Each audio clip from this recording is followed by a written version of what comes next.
Now your ABC 7 First Alert Weather Forecast with meteorologist John Scalzi.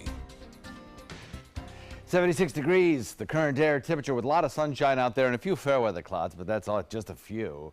We have a 61 degree dew point too, still very comfortable, that dew point value. We started the morning off with dew points in the upper 50s.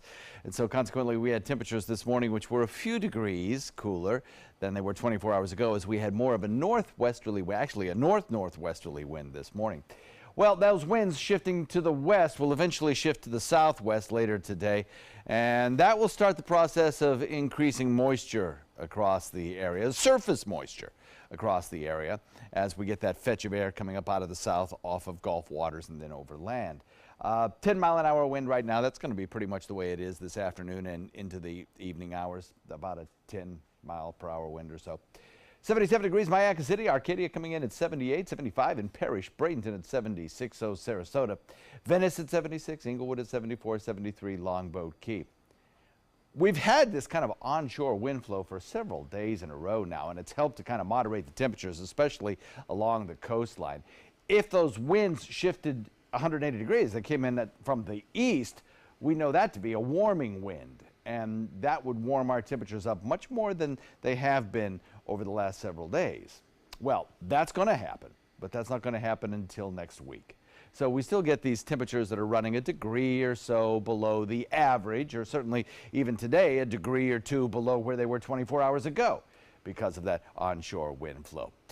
Now, as we progress through the afternoon, we'll watch the temperatures rise up. They'll come up to around 80 degrees for a daytime high by around 3 p.m. under plenty amount of sunshine. And then as we head into 7 p.m., beautiful, beautiful sunset, I think maybe even more spectacular than it was yesterday because we're going to get some of those higher level clouds in here, I think, from showers and thunderstorms that are way back to the west.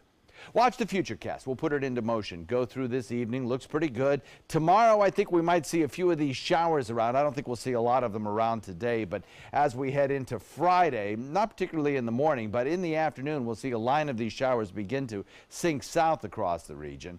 And the reason for that is that cold front that is approaching the area. There's a lot of dry air still in place aloft, though, despite the fact that I mentioned surface moisture might be rising a little bit. Aloft, the air is still very dry, and there's a very small window of time to get moisture into that upper atmosphere, and it's just really not going to happen. So that front is going to have a very difficult time producing much in the way of rainfall for us. About a 30% chance. That would be about it for showers on Friday.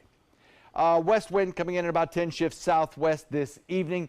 And then after a daytime high topping out today at around 79 degrees, tomorrow we see it just slightly warmer and that 30% chance of an afternoon shower, followed by Saturday clearing and a kind of a nice day. We'll get some drier air in here. Again, it'll be a lovely day similar to today. And then on Sunday, we'll start to warm things up as we switch that wind around to the east, as I mentioned. And that warm up will take place each and every day next week with temperatures back into the mid-80s. Scott?